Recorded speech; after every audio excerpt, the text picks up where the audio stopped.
atong gisaulog karon ang piyesta ni Santiago o Saint James the Apostles.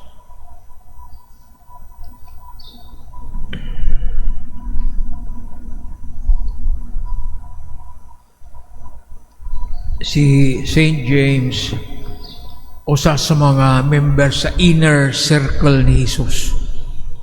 Barkada ni Jesus. Suod nga barkada ni Jesus. Kauban si Juan, si Pedro. Bisag asa si Jesus na asya. Alalay niya ni siya. Sa dagang mahigayon na aning tulo. Sa Transfiguration, na tuwa sila dito. So, inner circle, but pasabot, suod, kasaligan ni Jesus.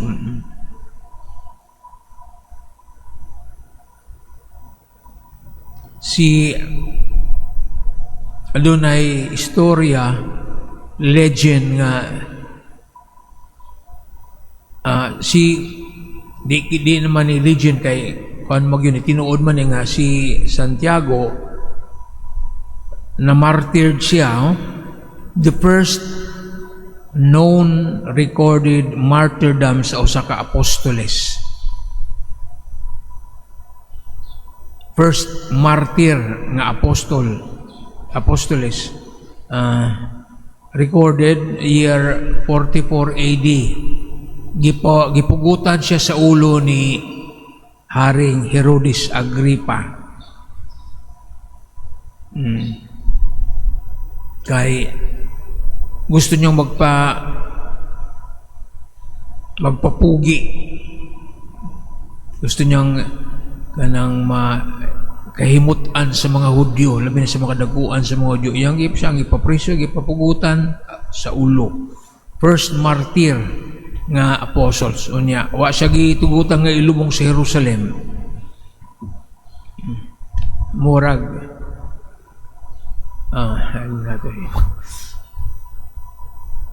Kay basig, kaning mga tao nga nasa gahom. Dili na gusto ang usa ka martir, may mong rally point sa mga tao. Mo tong si Bin Laden, namatay si Bin Laden, wala siya gilubong, gihulog sa dagat. Kay basig may mo siyang idol sa mga Muslim, delikado na, gihulog ni Obama dus dagat. Mabutat si Marcos kaniadto, wa gilubong sa libingan ng mga bayani. Dugay siya dito imbalsamo sa Ilocos. Panahon lang siya ni Duterte gilubong das libingan sa mga bayani, daghang pagayo nagreklamo. So wala siya gilubong dito sa Jerusalem. Ang istorya, ang legend is gidala siya sa Espanya. Dito siya gilubong.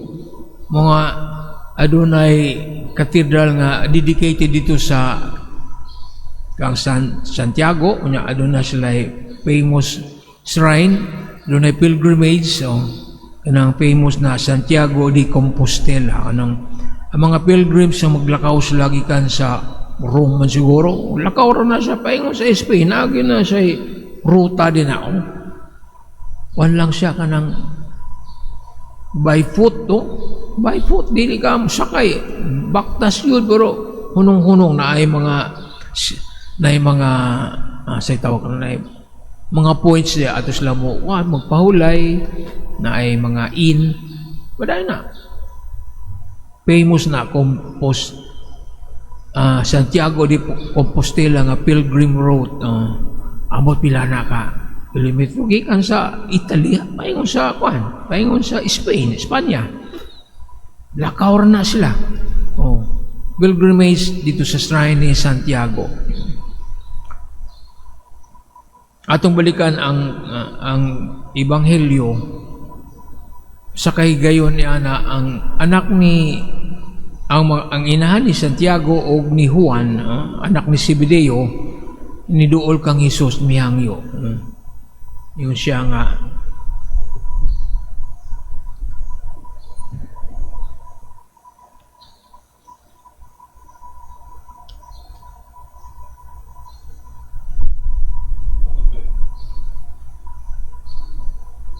isaad ka nako nga kining akong duha ka anak palingkuron mo sa imong tuo o sa imong wala kung maghari ka na.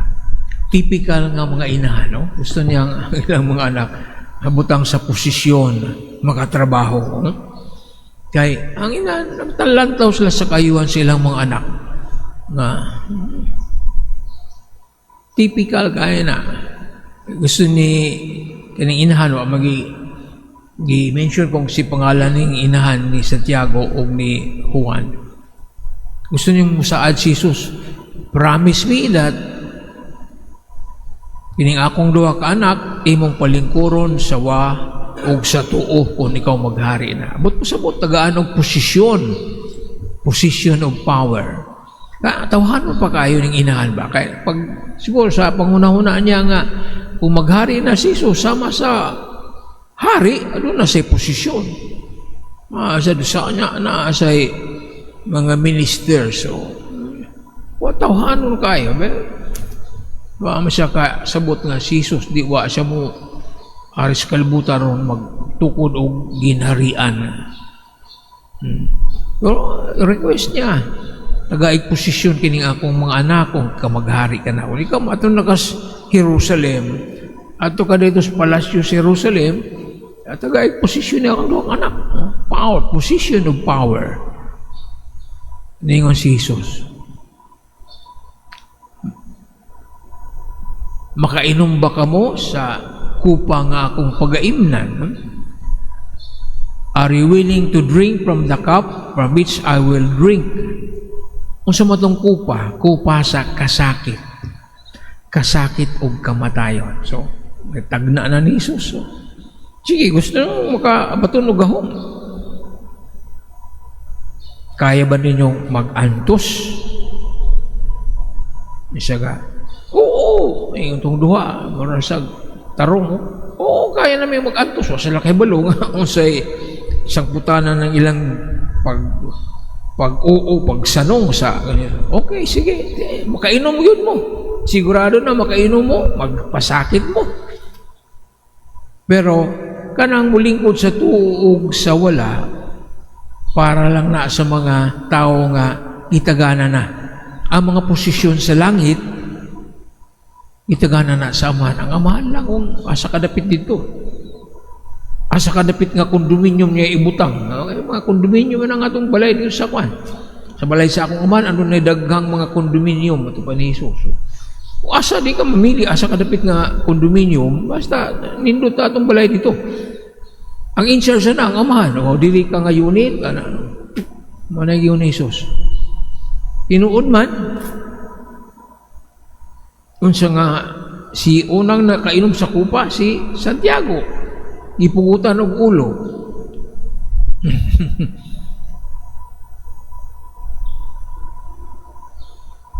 Siya ang unang niinom sa kupa sa kasakit ni Jesus. Nahimo siyang martir, nag-antos alang sa iyang pagsunod kang Kristo.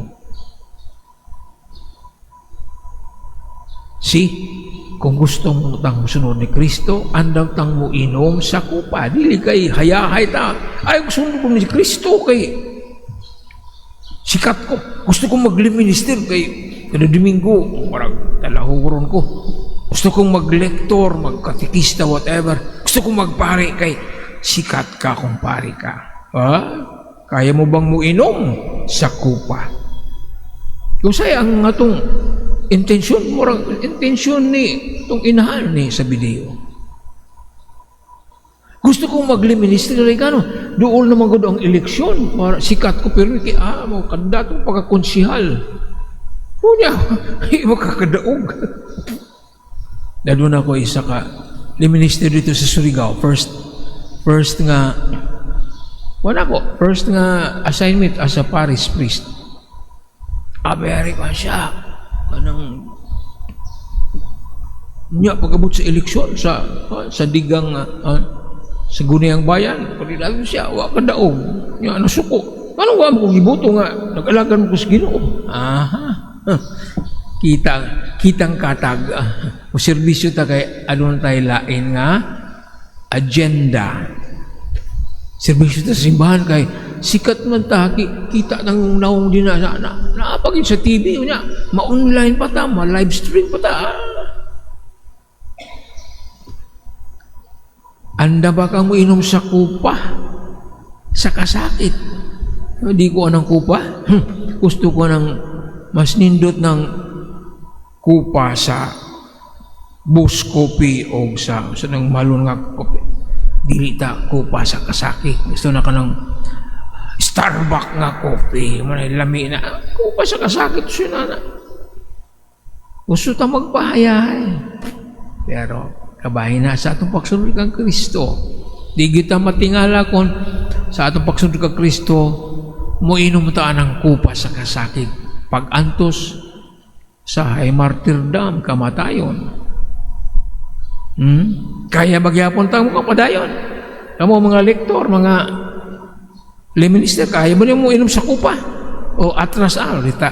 Risahin na lang ko kupa mo na itong imnon. Gusto na ko kupa sa red wine. Mo nilami, red wine o red horse. Kupa sa kasakit.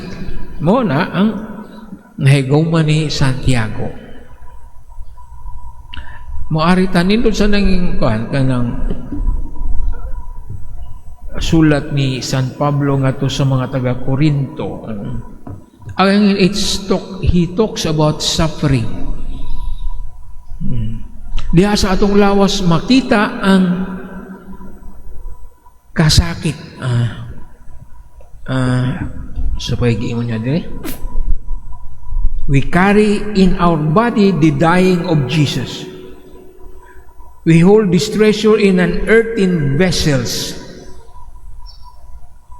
We are afflicted every day. Sa mga affliction, kasakit. Kada adlaw kita ni naiagom og mga kasakit. Ngayon sa Binisaya, kay klaro kayo na sa Binisaya. Sa'yo, in English, sudta. Pagpasabot nga sa atong pagsunod kang Kristo mo inom kita sa kupa, whether you like it or not. There is always a cup of suffering that we have to drink. Kay sumusunod ta ni Kristo, si Jesus mismo siya ni inom sa kupa sa pagpasakit. Kung ang atong master ni buhat niya na ni agi siya pagpasakit, kamatayon niya, gusto kang musunod niya. Gusto kang magpahayahay, gusto lang mulingkod sa tuog sa wala. Minom kag kupa sa red wine o red horse, white wine, hayahay. No, it's a cup of suffering, blood.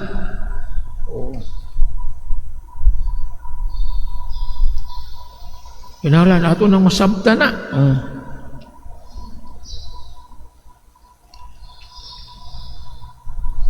Isay, gusto lang natong we always talk about nice things.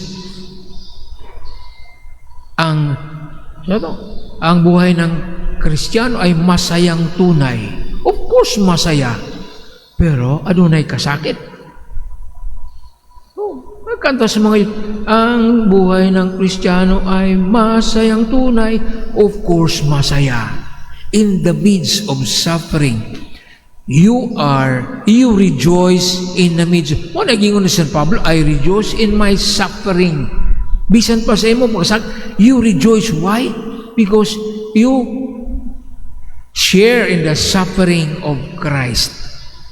Adunay hinungdan, rason ang atong ang atong kasakit. Kay wala diya muhunong sa kasakit. Adunay nagpaabot nga pagkabanaw. Maunay nindot. We suffer because we look forward to the resurrection. Aduna tayo paglaom. So dili kita mulikay anang mga kasakit kay maulang yun na pamaagi aron mga wa mo sure ka Jesus diretso sa resurrection o sa mo aging pagpasakit o pagpalansa sa krus. Aron siya mabanhaw, aron niya makabot ang himaya, the glory. He has to undergo suffering. Kita ang mga sumusunod ni Kristo, wala pa maagi katana. Pero, nindot man kay, naman tayo paglaom. We look forward to the resurrection. No? Sa atong lawas na anang mga kasakit. I witness so many people are suffering from cancer. Bisa nagserbisyo sa Ginoo. Naibisita na din nga pare, taga-agusan, ano na sa ilang cancer. Pero padayon gapon siya. Tungkol sa iyong pagpangalagan, nga nagkalang cancer siya. Katong lugar nga iyang gialagaran. Pero may mag-spray dito para sa mga kanang gikaunin yung mga saging din na. Nag-sprayhan man na. Unya, ang chemicals, dito, mahanggap, waka kay balo, nagka-cancer na ka. Part of suffering. Adunay, minister, taga Cordova, hilak siya. Dugay siya ng alagad as minister. Nung namay ni burot siyang liog. Cancer, pastilan. Adunay madre, breast cancer. Uy, magka-cancer dahil ng nag-alagad sa Ginoo. Cup of suffering. Si Bishop Dail sa Surigao del Sur. Sa may sakit? Colon cancer. Naopera na sa colon cancer. Naitubo na siyang kilid. Pero survivor siya. Nung mag-sharing siya, maghilak na siya. Kaya tungkol sa iniagi niyang cancer. So kung maagi na sa atong kinabuhi anang kupa, di ita magdubili sa pag-inom anang kupa, kabahin na sa atong pagsunod kang Kristo. Pero dili na to, kalimtan nga. Human sa kupa sa pagpasakit, na ay kupa sa red horse o red wine dito sa langit. White wine na itong imnon dito. Before we drink the cup of joy and happiness in heaven, we have to drink that cup of suffering nga giinom sa ni Jesus. Ayaw mo kabalaka, maabot yun na, pero inanglan ng atong mindset, mabago ang atong mindset, there is reason for the suffering. Muna, reason for the suffering. Dili pareho sa uban nga walay paglaom, kay wala sila mutuo kang Kristo. Wala. Hopeless sila. Hopeless sila. Wala mo sila paglaom. Muna pait kayo, wa kay paglaom, antos ka, wa kay asa ka paingon. Kita sa atong pagpasakit na na tayo gilantaw nga padulngan. Muna nindot sa atong pagtuo, sa atong pagkasumusunod ni Kristo. We rejoice in our suffering. Mo tayong gingon ni San Pablo. Manindog kita